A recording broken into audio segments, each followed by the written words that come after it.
Alléluia. Merci Jésus. Quel merveilleux témoignage nous venons d'entendre. C'est une histoire vraie d'ailleurs. Et nous remercions Dieu pour tous les acteurs et les personnes qui l'ont présenté. Mais n'oubliez pas que c'est une histoire vraie. Beaucoup sont tellement habitués à regarder Netflix qu'ils pourraient penser que c'est le programme de la semaine prochaine. Ce n'est pas le cas. C'est arrivé à quelqu'un. C'est une histoire de la vraie vie. Et ce que Dieu a fait pour cette précieuse Wei Wei, il le fera pour vous. Dieu ne fait pas de favoritisme. Amen. Si vous avez déjà hésité, si certains d'entre vous n'ont jamais lu la Bible, et vous vous dites, je veux vraiment lire la Bible, et je me demande simplement de quoi parle la Bible. D'accord ? La Bible parle de Jésus. Voyez la Bible comme un album photo de famille. Avant, il y avait des albums photos, d'accord ? Je sais que maintenant, tout tient dans une main, tout tient dans votre téléphone. La Bible n'est rien d'autre qu'un album d'images de notre Seigneur Jésus-Christ. Amen. Chaque histoire de la Bible pointe vers Jésus-Christ. Nous avons l'histoire de David. Beaucoup d'entre vous connaissent l'histoire de David. Le jeune garçon qui a tué Goliath. Alors il y a un film, je pense, c'est sur Netflix ou Disney. Lequel ? Oui, sur Prime. Je ne l'ai pas encore regardé, mais on m'a dit qu'il était plutôt bon. Il s'appelle The House of David. Quoi qu'il en soit, tout revient à l'histoire de David. Et je crois que c'est par le dessein de Dieu pour mettre en valeur cette histoire. Mais si vous regardez David, vous verrez que c'est un berger. Notre Seigneur Jésus s'identifie en disant « Je suis le bon berger ». Le bon berger donne sa vie pour ses brebis. David était un garçon. Quand des prédateurs, comme le lion ou l'ours, sont venus pour son troupeau, pour ses brebis, il ne s'est pas contenté de se laver les mains et de dire à son père « J'ai eu peur d'y aller. Après tout, ce n'est qu'un agneau que le lion a emporté. » Et c'est le jeune berger qui a écrit « L'Éternel est mon berger, je ne manquerai de rien. Il me fait prendre du repos dans des pâturages bien verts. Il me dirige près d'une eau paisible. » Vous voyez les images de la scène pastorale. Comme un jeune berger, et il sait que le Seigneur est avec lui. Amen. Quand il était là dehors dans les champs, il savait que le Seigneur était avec lui. Et à cause de cette conscience de la présence du Seigneur avec lui, aucun lion ni aucun ours n'a pu tenir devant lui. Et c'est pourquoi quand Goliath est venu, d'accord ? David a dit ceci, « L'Éternel m'a délivré de la griffe du lion et de la patte de l'ours, et il me délivrera aussi de ce Philistin. » Amen. Sa confiance a été dans le Seigneur même avant que la bataille ne soit réglée, même avant d'aller au combat. N'est-ce pas ? Il savait que le Seigneur le délivrerait. Il a eu une histoire secrète avec Dieu. Amen. Dieu a été son ami. Dieu a été son Père. Dieu ne veut pas être un Dieu distant qui verrait de loin toutes les vicissitudes et les difficultés de la vie auxquelles nous faisons face. Un Dieu si loin que nous n'irions à l'église que le dimanche et écouter l'enseignement de la Bible. Non, non. Dieu veut s'impliquer dans votre vie quotidienne. Il y a ce verset magnifique dans la Bible. Et pour ceux d'entre vous qui n'ont jamais lu la Bible, je vais vous donner ce verset maintenant, dans la Genèse. Je crois, peut-être le chapitre 39. Il dit ceci, « L'Éternel fut avec Joseph. Et la réussite l'accompagna. » Mais au moment où cela a été écrit au sujet de Joseph, Joseph a été esclave en Égypte. Et pourtant, quoi qu'il ait fait comme esclave, la Bible dit « L'Éternel fut avec Joseph et la réussite l'accompagna. » Dans la Bible King James, un homme prospère. Et quoi qu'il ait fait, tout ce qu'un esclave a pu faire, Dieu l'a fait prospérer. Vous avez entendu cela ? Car l'Éternel a été avec lui. Quoi qu'il ait fait, que ce soit de s'occuper du champ de blé ou de s'occuper du champ de tomates, qu'importe le champ, ils ont tous rapporté en abondance. Quoi qu'il ait fait, Dieu l'a fait prospérer. S'il a été chargé des affaires de la maison de celui qui l'a servi, à ce moment-là, c'était un homme appelé Potiphar, le chef de la garde de Pharaon. Quoi qu'il ait fait avec les gens de la maison sur lesquels il a été établi, ils l'ont écouté avec joie et ils ont exécuté ses instructions. Il a eu la faveur auprès d'eux. Ainsi, la Bible parle du fait que Dieu vous accorde la faveur. Quand Dieu vous accorde sa faveur, peu importe que vous ayez toute l'expérience du monde, cela importe peu que vous ayez toute l'expérience du monde par rapport à vos concurrents. Vous allez vous distinguer. C'est la faveur que Dieu vous accorde. Amen. Le Seigneur a fait que Joseph trouve grâce aux yeux de Potiphar. Plus tard, on a menti à son sujet. Il a été piégé d'une telle manière qu'il a fini en prison. L'ennemi a manigancé pour qu'il ne soit pas élevé. L'ennemi veut toujours vous rabaisser. C'est toujours lui qui opprime. C'est lui qui déprime. Aucune dépression ne vient de Dieu. Amen. Encore une fois, le Seigneur a été avec lui, même en prison. Et Dieu lui a donné quoi? La faveur auprès de tous les gardes d'Égypte. Je dois vous prévenir concernant ceci d'abord. Si vous voulez que le Seigneur soit dans votre vie, vous aurez la faveur. Si vous n'en voulez pas, vous ne l'aurez pas. Si vous ne voulez pas que tout ce que vous faites prospère, et je crois que tout veut dire tout. Parfois vous faites une erreur, mais vous savez quoi? Dieu peut la faire prospérer. Amen. Nous en avons besoin à l'époque où nous vivons. Amen. Un autre type d'intelligence s'est levé, et qu'on appelle à juste titre artificielle. Cela veut dire quoi? Qu'il existe une intelligence réelle. Amen. Vous voulez que cette vraie intelligence vous conduise et vous guide dans la vie. Amen. Amen. Dans tous les domaines de la vie. Laissez-moi vous dire ceci. Tout ce qui blesse et détruit dans la vie ne vient pas de Dieu. Dépression, peur, soucis, angoisse, ce n'est pas ce que le cœur paternel de Dieu prévoit pour ses enfants. Au début, Dieu avait placé le premier homme et la première femme, Adam et Ève, au paradis, l'endroit appelé le Jardin d'Éden. Le Jardin d'Éden n'a pas été un petit bout de jardin comme une arrière-cour, d'accord? Un petit espace où le passage pourrait être complètement bloqué si vous vous tenez là, d'accord? Le Jardin d'Éden a été immense et vaste, et ils étaient les seuls. Toutes sortes d'arbres fruitiers y ont été plantés. Donc il y a eu une surabondance que Dieu a eue pour eux deux. Vous savez, Dieu est un Dieu, laissez-moi vous dire ceci. Dans ce monde, c'est difficile pour nous de croire. Dans un monde rempli de maladies, beaucoup de dépression, beaucoup de ténèbres, nous voyons des gens dépendants, pas libres, comme des esclaves, le nez dans l'herbe, esclaves, des éléments qui leur sont inférieurs. Alors Dieu leur a dit d'exercer la domination sur tout cela. Au lieu que toutes ces choses nous servent, Dieu a dit à l'homme, dominez. Alors, où est la domination de l'homme aujourd'hui? L'homme est esclave des éléments. Esclave, car vous êtes dépendant du tabac ou de la drogue ou quoi que ce soit. Vous êtes esclave de la plante sur laquelle vous êtes censé exercer la domination. Amen. Dieu ne vous a jamais créé pour être esclave. Amen. Ainsi, en servant le Seigneur Jésus, nous avons été vraiment libérés de tout le reste. Amen. Puis-je entendre un bon amen? Donc, que ce soit la vie de Joseph, la vie de David dans la Bible, c'est toujours une image de Jésus. Amen. Joseph a été rejeté par ses frères. Jésus a été rejeté par Israël quand il est venu. Et Joseph a eu la faveur auprès des non-juifs, à savoir le pharaon d'Égypte et ceux de sa maison. De même pour Jésus, il a été accueilli avec joie par les non-juifs. Amen.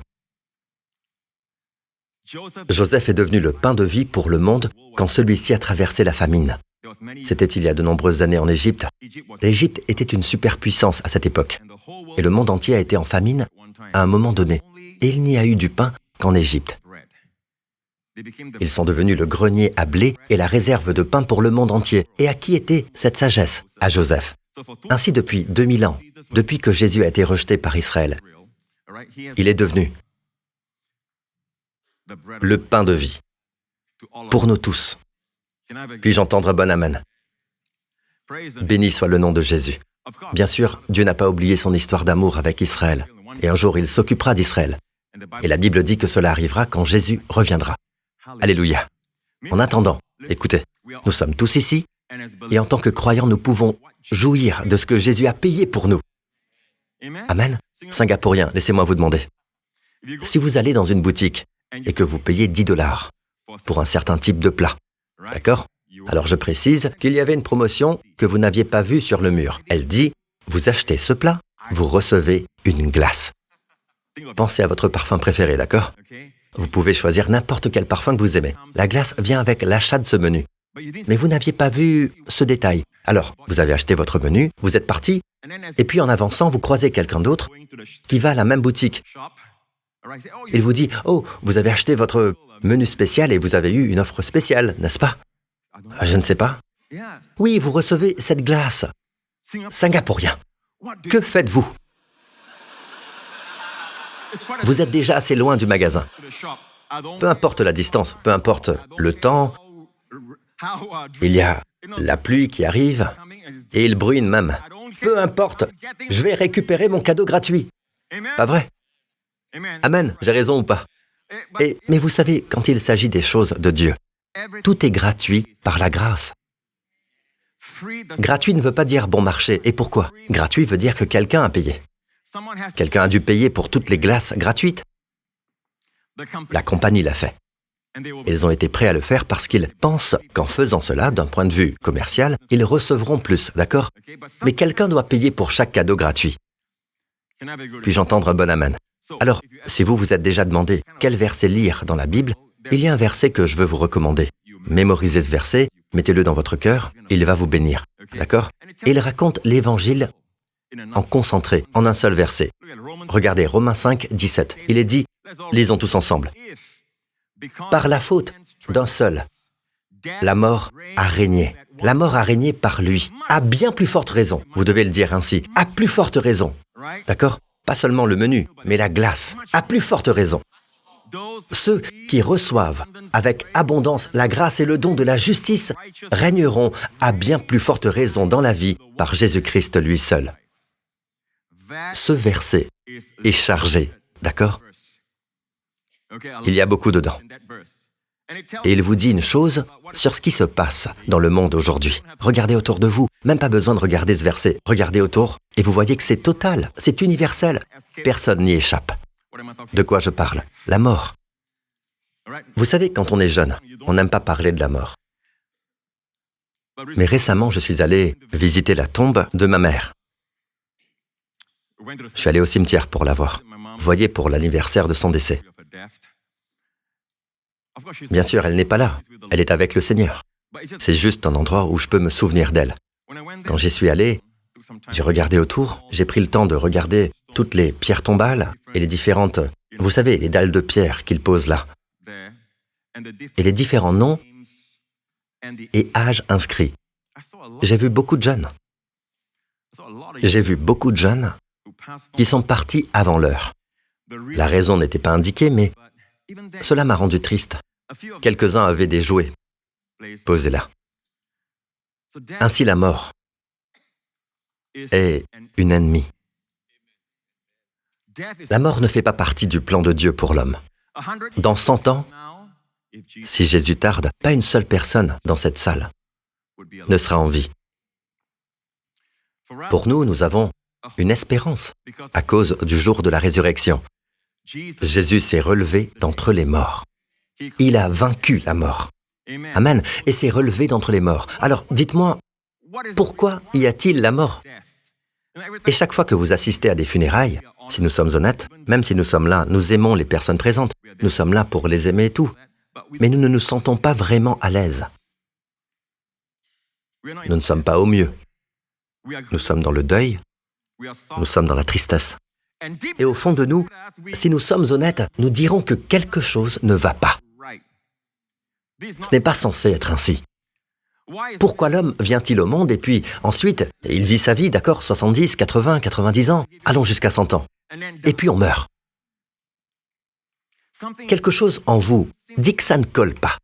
Et vous savez, si vous avez une coupure, elle est censée guérir. On dit que tous les 7 ans, les cellules de votre corps passent par un renouvellement. N'est-ce pas? La Bible le savait déjà car la parole de Dieu dans la Bible dit que chaque 7e année, Dieu veut qu'Israël, selon la loi de Dieu, se repose. Chaque 7e jour, il y a le repos. Il y a de nombreuses années, en Europe, ils ont voulu instaurer une semaine de 8 jours. D'accord? Au lieu d'une semaine de 7 jours, 8 jours.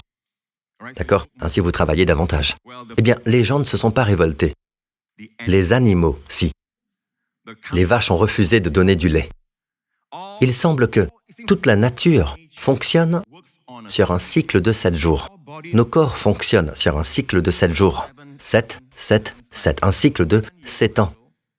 Amen. Si vous savez quoi faire pour rester fort et jeune, votre 7e cycle, il y a des secrets de Dieu qui peuvent renouveler votre jeunesse. D'accord? Mais ce n'est pas pour le message d'aujourd'hui. Amen. Vous savez, le 7e cycle, n'est-ce pas? Disons que vous avez 49 ans, vous auriez dû faire cela tôt dans l'année. Amen. Quelque chose à retenir pour vous. Alors regardez nos corps. Même les médecins nous disent, ce virus va disparaître en 1 semaine ou 7 jours. D'accord? Les mères, vous amenez vos bébés pour une attaque virale. Que disent-ils? Eh bien, ce genre de choses va passer. 1 semaine, ça va passer. Ce n'est pas 1 semaine, ce sera 1 semaine de plus. N'est-ce pas? Même vos corps fonctionnent sur un cycle de 7 jours. Amen. Dieu nous a conçus ainsi. Et vous savez quoi? Vous pouvez dire, je vais oublier les façons de faire de Dieu. Je veux le faire à ma façon. Vous pouvez aller sur le plus haut gratte-ciel et dire, oublions les lois de la gravité. C'est n'importe quoi. Qu'importe si j'enfreins la loi de la gravité.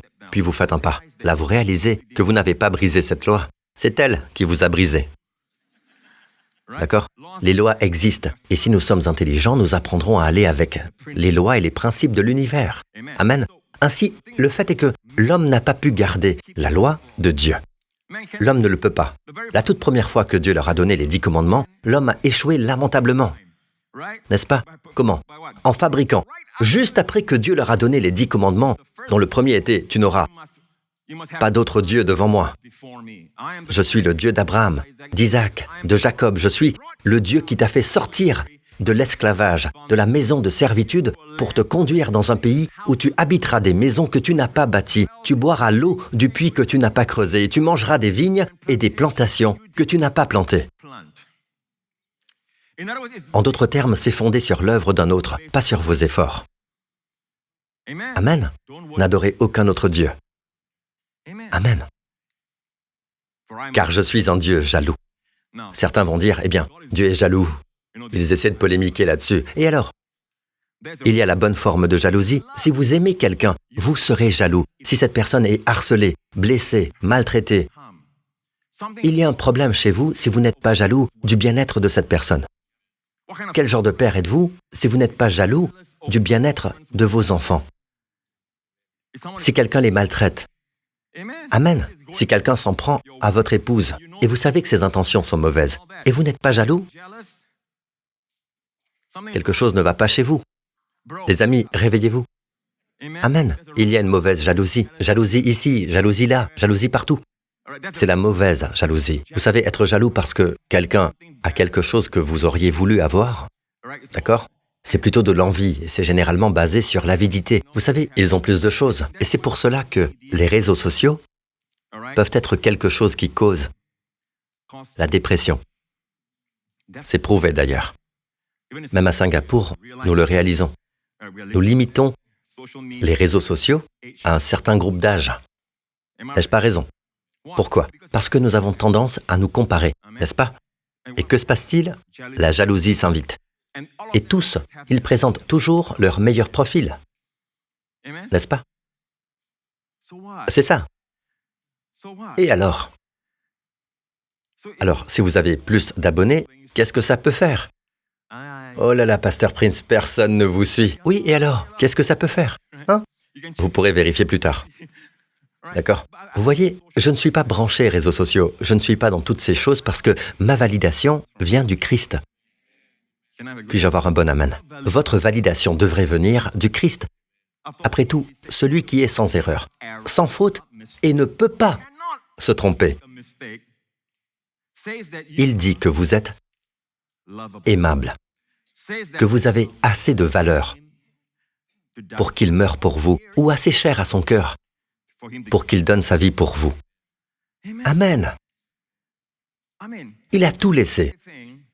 comme la gloire du ciel, pour devenir un homme afin d'avoir un corps pour être crucifié, pour porter vos péchés dans son corps. Cela, mes amis, c'est l'amour. Et vous savez, vous n'achetez pas les choses bon marché. Vous savez ce qu'on dit, hein? Alors j'avais pensé à illustrer cela, mais peut-être, à cause du temps, je vais renoncer parce que je veux aussi économiser mon argent.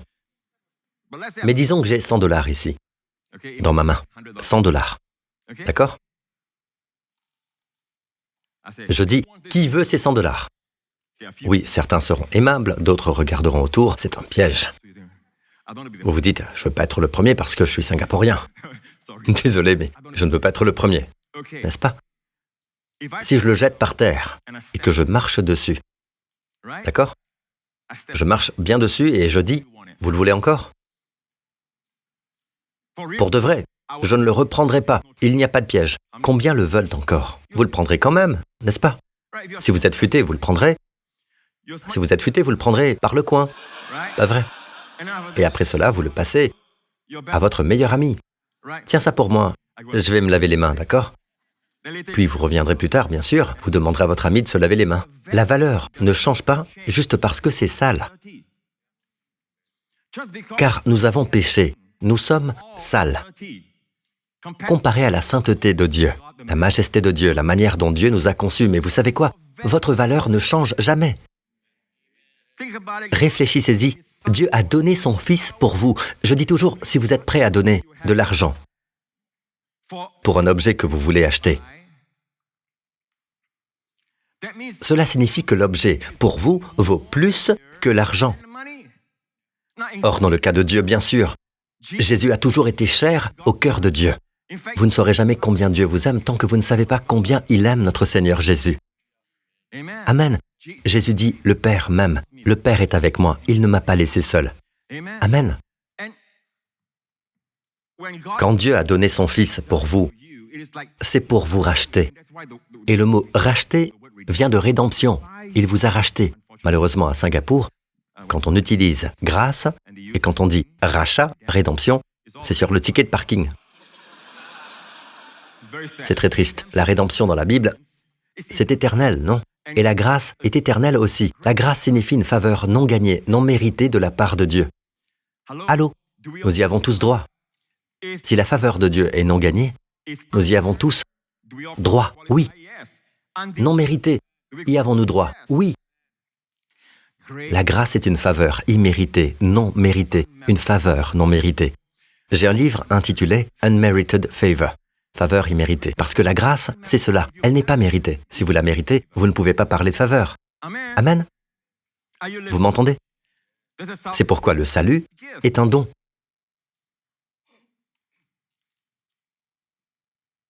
Le péché ne change pas votre valeur. Dieu a donné son Fils pour vous. N'est-ce pas? Pourquoi? Pour vous racheter. Vous racheter, selon les mots de la Bible, pour vous racheter, comme c'est écrit sur nos tickets de parking. Rédemption, 15 minutes. Grâce, 10 minutes de grâce. N'est-ce pas? Sur les coupons de parking. Waouh, 10 minutes de grâce. Et vous commencez à penser que la grâce et la rédemption, c'est très bon marché, mais ce n'est pas le cas. Amen. Elle a été payée par le sang précieux du Fils de Dieu. Chacun d'entre vous. Peu m'importe votre parcours, qui vous êtes, la grandeur de votre nom, votre notoriété ou à quel point vous vous pensez petit comparé aux grands. Peu importe que vous soyez riche, très riche ou pauvre, vous avez plus de valeur que les oiseaux du ciel. Et Dieu nourrit les oiseaux du ciel.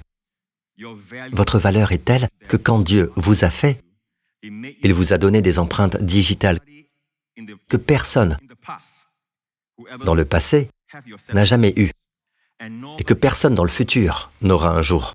Vous êtes unique. Si nous vous perdons, nous perdons quelqu'un qu'on ne retrouvera jamais plus ailleurs. Vous m'entendez? Vous êtes précieux. Et Jésus dit, votre Père connaît le nombre des cheveux sur votre tête. Réfléchissez à cela. Chaque jour, des cheveux tombent. Ce matin, je me suis levé, je me suis lavé le visage. Au début, mon lavabo était propre. Et là, je relève la tête, il y a un cheveu là. Oh là là. Mais Dieu sait Combien il en reste? Pour certains, facile. Je le sais aussi, car je connais le nombre 0. Je le connais, n'est-ce pas? Mais Dieu connaît le nombre de cheveux qui tombent. Si Dieu se soucie de tels détails, ne demandez jamais s'il sait ce que vous traversez. Pasteur Prince, comment Dieu peut-il savoir ce que je traverse alors qu'il y a des milliers de personnes, et je parle de ce contexte-ci par exemple, bien sûr des millions dans le monde, des milliards dans le monde, que dis-je? Comment Dieu peut-il offrir une attention aux moindres détails, une attention détaillée pour mes besoins, pour ce que je traverse? C'est pour cela qu'il est Dieu. C'est pour cela que vous êtes humain, vous êtes un homme, vous êtes confiné dans un seul corps et limité. Dieu ne l'est pas. Il y a en théologie quelque chose qu'on appelle l'omniscience de Dieu. Omniscience signifie quoi? Il sait tout. Mais mieux encore, s'il sait tout, une autre qualité qui va avec lui, un autre attribut en théologie, s'appelle l'omnipotence. Il est tout puissant. Il sait tout, il est tout puissant. C'est formidable, n'est-ce pas? Il connaît vos chagrins, il sait ce que vous traversez. Il est tout puissant pour pourvoir à votre besoin, pour accorder des miracles, dépasser même les lois scientifiques. Tous les miracles se sont produits à l'instant, d'accord? Les gens ont fait de leur mieux, n'est-ce pas? Nous remercions Dieu pour les médecins, nous remercions Dieu pour la science médicale, nous remercions Dieu pour la kinésithérapie et tous les différents domaines de la profession médicale et de la santé à travers le monde. Nous remercions Dieu, ils sont un don de Dieu. Mais personne ne guérit comme Dieu guérit. Amen. Et la plupart du temps, c'est instantané. D'accord? Et même si ce n'est pas instantané, vous allez de mieux en mieux. Il n'y a aucune garantie avec la médecine, aucune garantie. Souvent, la médecine diminue les symptômes. Elle ne guérit pas. Elle aide votre corps à guérir. C'est votre corps. Alors Dieu guérit votre corps. Amen. Dieu peut fortifier votre système immunitaire. Puis-je entendre un bon amen? Quand Dieu a créé l'homme, bien avant qu'il y ait la mort, l'homme était vivant, en bonne santé, il n'y avait pas d'hôpitaux. Il y avait plus de nourriture que nécessaire. Il est difficile pour nous de croire que Dieu peut surabonder, mais c'est ce que Dieu fait. Pour vous, enfants de Dieu, écoutez, dans le royaume de Dieu, il y a plus de santé qu'il n'y a de maladie. Il y a plus de lumière qu'il n'y a de ténèbres. Il y a plus de direction et de sagesse qu'il n'y a de confusion et d'égarement. Nous n'en sommes simplement pas conscients. Nous sommes plus conscients du domaine des ténèbres. Hein? Nous ne sommes pas conscients du royaume de Dieu. Ce qui a ramené le fils prodigue à la maison du Père, c'était « Dans la maison de mon Père, il y a du pain en abondance et même du surplus. » Quand Dieu a fait le soleil,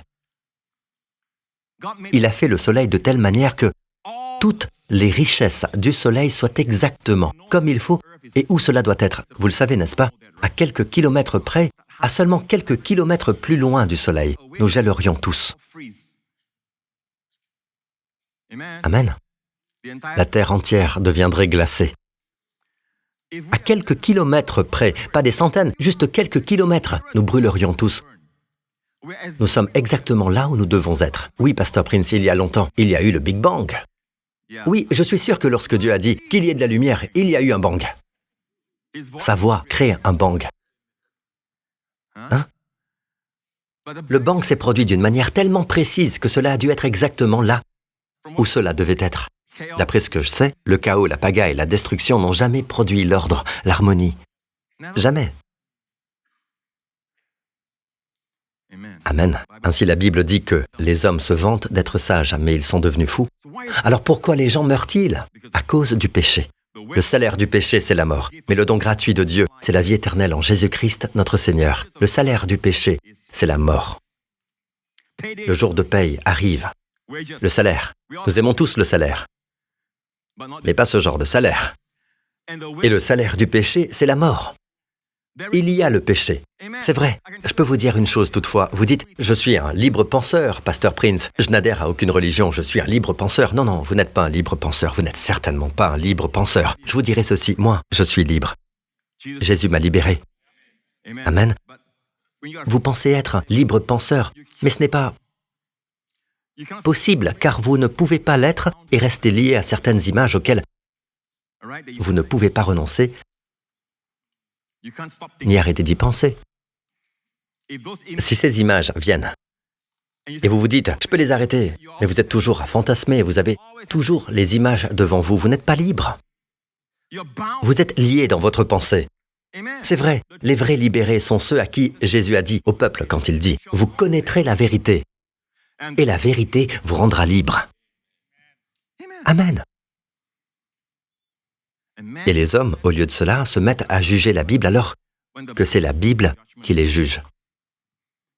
Elle est là depuis plus longtemps que vous. Amen. Alors que s'est-il passé? Pourquoi la mort est-elle entrée? Le péché. Le péché a produit. Le jour même où Adam a péché, Dieu a dit, en mourant, tu mourras, en hébreu.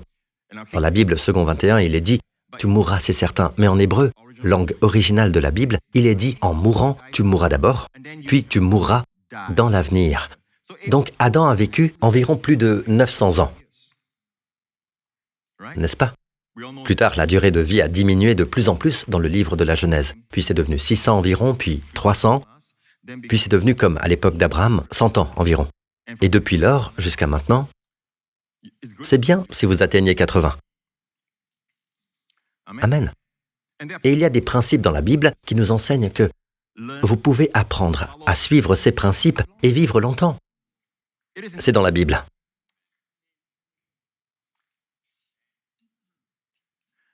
Salomon, l'homme le plus riche qui ait vécu. Et la sagesse lui a été donnée par Dieu. Il dit ceci, le fruit de l'humilité, de la crainte de l'Éternel, c'est la richesse, la gloire et la vie. Pensez-y. Mais la richesse, c'est mauvais, Pasteur Prince. Pauvre de vous. Apparemment, Salomon ne le savait pas, et la Bible non plus. La Bible dit que par l'humilité et la crainte de l'Éternel, c'est la richesse, la gloire et la vie. Elle aurait dû dire que par l'humilité et la crainte de l'Éternel vient la pauvreté. Non, la richesse n'est pas le problème ici. Le problème, c'est votre cœur. Si vous aimez la richesse au lieu d'aimer Dieu, d'aimer les gens, voilà le problème. Et il y a des gens qui aiment la richesse sans avoir de richesse. Ils y pensent, ils fantasment. Ils sont égoïstes avec le peu qu'ils ont parce qu'ils aiment leur richesse. Alors écoutez, le fruit de l'humilité, de la crainte de l'Éternel, c'est la richesse, la gloire et la vie. Dieu a donc promis ces choses dans sa parole. Et nous ne pouvons pas choisir à la carte. Si vous choisissez le Seigneur, vous aurez richesse, honneur et vie. Amen. Et toutes ces trois choses, chez un jeune, si vous examinez leur cœur, ils visent vraiment ces choses. Ils veulent du prestige. Ils veulent l'honneur, surtout parmi leurs pairs. Ils veulent la richesse. Amen. Pour nous, des richesses pour être une bénédiction. Béni pour être une bénédiction. Les pauvres ne peuvent pas aider les pauvres. Ils ne peuvent que penser à leur pauvreté tout le temps. Vous ne devez pas laisser votre manque d'argent vous dire où vous pouvez aller, qui vous pouvez aider. Ce n'est pas votre Dieu. C'est pourquoi Dieu vous pourvoit en provision. Nous pouvons appeler cela des richesses. Je n'ai pas dit que Dieu ferait de tout le monde des millionnaires. J'ai dit des richesses. Une provision abondante, avec de quoi pouvoir être une bénédiction pour les autres. Ainsi, même le soleil, quand Dieu a fait le soleil pour bénir la terre, pour faire pousser la végétation, pour nous donner de la chaleur et de la vitamine D, dont beaucoup ont besoin, comme vous, Singapouriens qui êtes toujours dans les pièces climatisées. Vous avez besoin de vitamine D, c'est une parole du Seigneur. Je suis sérieux, j'y viens, d'accord? Beaucoup d'entre vous ont besoin de vitamine D pour vos os. Amen. Et votre système immunitaire. Oui, vous ne sortez pas au soleil. Et mesdames, vous ne sortez pas au soleil à cause des taches de rousseur. Cela vous fera des taches et tout. Alors prenez de la vitamine D pour l'amour du ciel. Je ne m'y attendais pas. Et ceci n'est pas dans mon message, au fait. D'accord? Le soleil que Dieu a fait, cet astre qui brûle et qui brille sur la terre, pour tout ce que je viens de dire, vous savez, faire pousser la végétation et donner la santé à tous les êtres vivants sur la terre, la lumière aussi bien que la chaleur. Savez-vous qu'une grande partie est gaspillée? La terre n'a pas besoin de tout cela. Une grande partie est tout simplement perdue. En vérité, quand il s'agit de Dieu, j'étudiais ça hier et je me suis demandé, y a-t-il un gaspillage chez Dieu? Dieu dit non. Ce surplus est pour que mes anges en jouissent. Parce qu'il y a des galaxies au-delà de nos galaxies. Nous ne connaissons que nos outils limités et nous pensons que nous sommes Dieu, que nous savons tout de l'univers. Alors un jour, cela deviendra notre terrain de jeu, d'accord? Gloire à Dieu. Alors nous saurons. Nous saurons alors, comme nous ne pouvons pas savoir maintenant. Alors pourquoi la mort est-elle entrée? Parce que l'homme a péché. Il n'est pas mort immédiatement. Mourant, tu mourras. C'est lorsque la maladie s'installe. La maladie, c'est le début de la mort.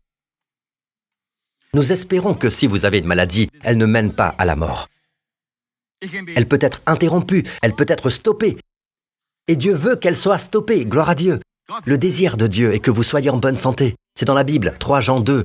Je cite la Bible maintenant. « Bien-aimé, je souhaite que tu prospères à tout point de vue et sois en bonne santé à l'image de ton âme. » Maintenant, certains disent, eh bien, ils prêchent la prospérité de la santé et des richesses. Mais regardez-les, eux-mêmes recherchent la santé pour leurs enfants. Si leurs enfants sont malades, ils sont les premiers à amener leurs enfants chez le médecin. Et pourtant, ils disent aux autres de ne pas prêcher la santé.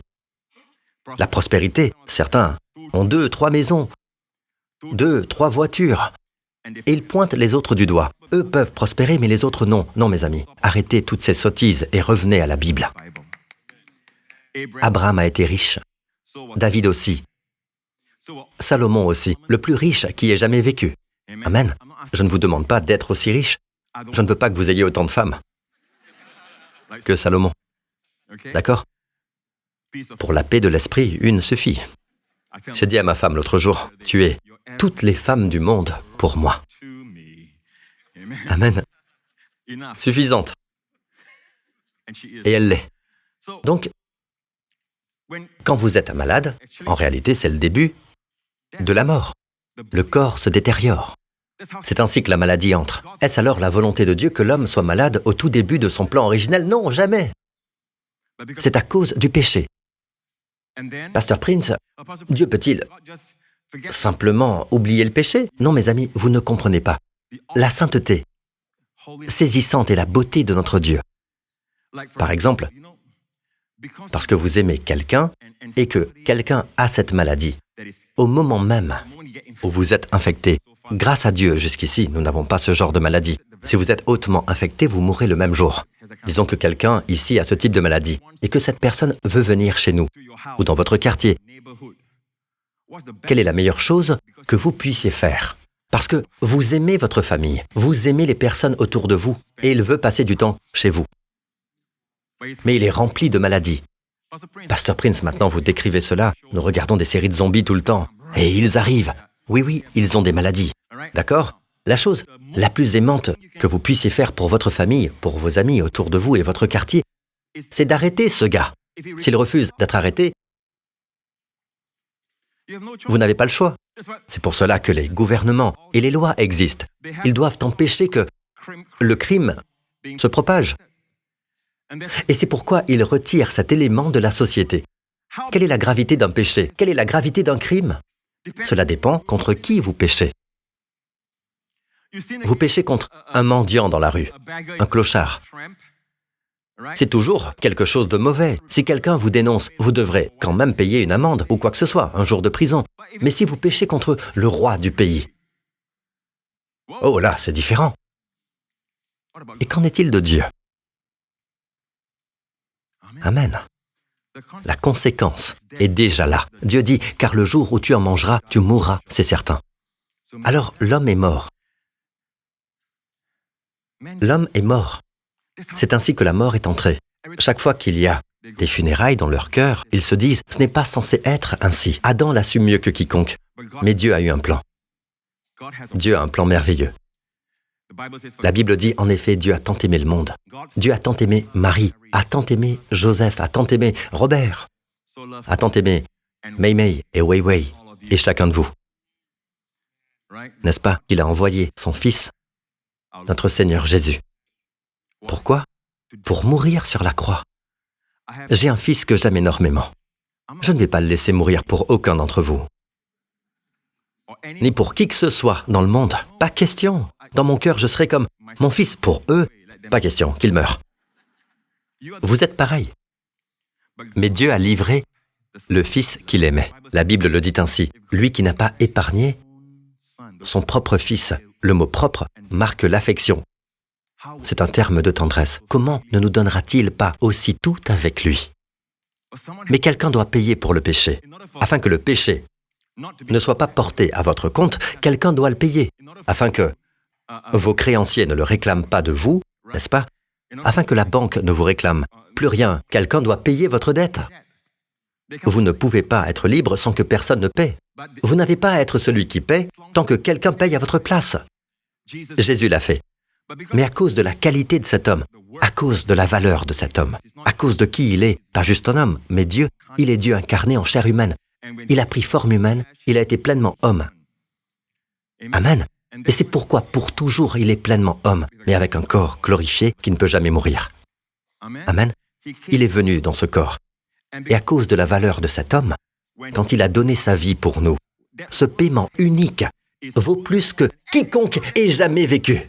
Toute la population réunie avant la venue de Christ et tous ceux qui vivront après la venue de Christ, y compris tous les gens, les milliards qui sont dans le monde aujourd'hui, aucun ne peut se comparer à la valeur de cet homme unique. Et vous savez quoi? C'est comme le soleil, c'est un surpaiement. Ainsi nos péchés, disons que vous devez à quelqu'un, et je vais conclure avec ceci, d'accord? C'est la dernière illustration. Disons que vous devez à quelqu'un 1 000 $. Et quelqu'un qui vous aime arrive, a entendu parler de votre situation, vous ne pouvez pas rembourser cette somme et la personne appelle votre créancier et lui dit « Écoute, je suis pressé, je dois prendre un vol pour Dubaï ce soir. Mais je te le dis dès maintenant, je te donne ce chèque d'1 million de $, pour mon ami. Ne le dérange plus jamais. Ne lui demande plus jamais rien. Je veux qu'il soit en paix. » Il devait 1000, 1 million a été donné. Vous savez quoi? Cette personne s'est enrichie grâce à votre dette. Vous comprenez? Vous comprenez que Jésus est une surabondance pour tous nos péchés, notre dette de péché envers Dieu. C'est pourquoi l'expression a bien plus forte raison. Revenez à Romains 5, 17. Si par un seul homme, par la faute d'un seul, la mort a régné, c'est total, c'est universel. La mort est universelle, n'est-ce pas? Ceux qui reçoivent avec abondance la grâce et le don de la justice régneront à bien plus forte raison dans la vie, par Jésus-Christ lui seul. Je vais vous le dire, le « à bien plus forte raison » se trouve dans ce domaine-ci. Ceux qui reçoivent, vous pouvez être parmi ceux qui reçoivent. Je dois d'abord vous avertir, la Bible ne peut pas être annulée. La Bible dit que l'Écriture ne peut pas être annulée.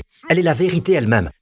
Ceux qui reçoivent l'abondance de la grâce, cela veut dire quoi? Vous recevez de Dieu l'abondance de la faveur non gagnée, non méritée. Et vous recevez le don gratuit de la justice. Qui l'a payé? Jésus. La justice signifie que vous êtes en règle devant Dieu. Dieu vous a mis un A+ à l'examen. Et vous n'étiez même pas présent à l'examen. Jésus s'est présenté à l'examen. Amen. C'est comme ça. Vous avez la justice de Dieu et c'est un don gratuit. J'ai dit que c'est un don gratuit. Mais je dois vous avertir, ceux qui reçoivent avec abondance la grâce et le don de la justice régneront à bien plus forte raison dans la vie par Jésus-Christ lui seul. Si vous ne voulez pas régner dans la vie, alors le résultat, c'est que vous régnez dans la vie. Quand vous régnez dans la vie, vos péchés ne règnent pas. Quand vous régnez dans la vie, vos dépendances ne règnent pas. Quand vous régnez dans la vie, rien d'autre ne peut régner sur votre vie parce que vous régnez.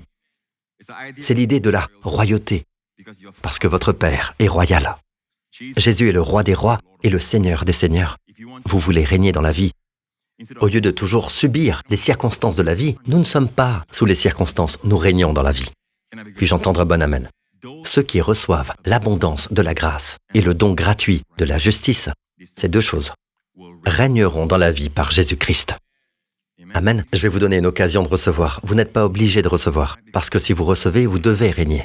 Quand vous régnez, plus personne ne peut vous piétiner. Non, parce que vous régnez. Vous ne pouvez plus demander de pitié parce que vous régnez. Vous savez, les gens ne penseront plus que vous êtes une victime. Votre mentalité de victime doit partir parce que vous allez régner. Si vous ne voulez pas régner, alors ne recevez pas ce don. Mais si vous voulez recevoir ce don, vous n'avez qu'à le recevoir. Je veux prier maintenant. Et vous qui voulez recevoir ce don, il a été payé par le sang de Jésus en la croix.